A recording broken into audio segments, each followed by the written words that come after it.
Good morning, Kalo Carver! Ayan, kagigising ko lang. And I drink my black coffee with butter. The routine, you know? So, hindi ko talaga kinakalimutan maglagay ng butter. Actually, ang ba ng anak ko is egg and hotdog. Niluto ko din siya sa butter. Kasi the good fat is butter para mag-boost yung brain, mag-activate sa our brain have 60% fat. So, kumain tayo. Also, bumili ako ng, ayan, ang saya-saya ko kasi nabili ko tong Brazil nut, it's selenium, tapos mix na siya na cashew nuts, almonds, it's high protein, and a lots of benefits. So, isa-isa lang busog na ako. No? Then, etong sourdough, it's a probiotic. I eat moderation because it's still high carbs. And I enjoy my breakfast. No? Meron pang nagbigay ng cheese.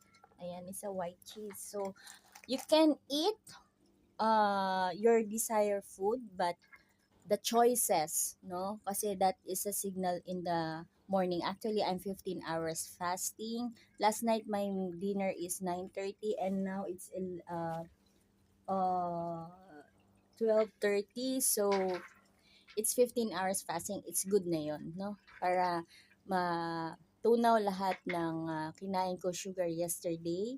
So, my routine, if I will crave something, sugar, mababurn ko siya for long fasting. Because our Asian, they do carnivore diet and fasting. So, try nyo po kasi magmamanifest at magbibigay ng signal sa inyo para we look young and low inflammation, good yung ating mga blood tests, and more protein po. All meats, any kind, because they have a glutamine, and this is the powerhouse.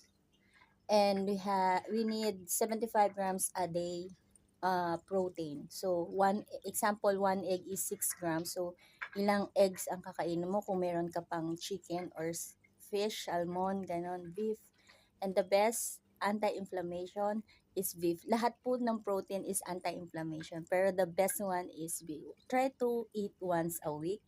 So, you will see, magmamanifest, tanggal yung pimples nyo, yung wrinkles, and yung energy nyo, it's a 9 calorie energy. So, active ka po. What you mean that? Hyper ka. Iba ang low carber. Iba.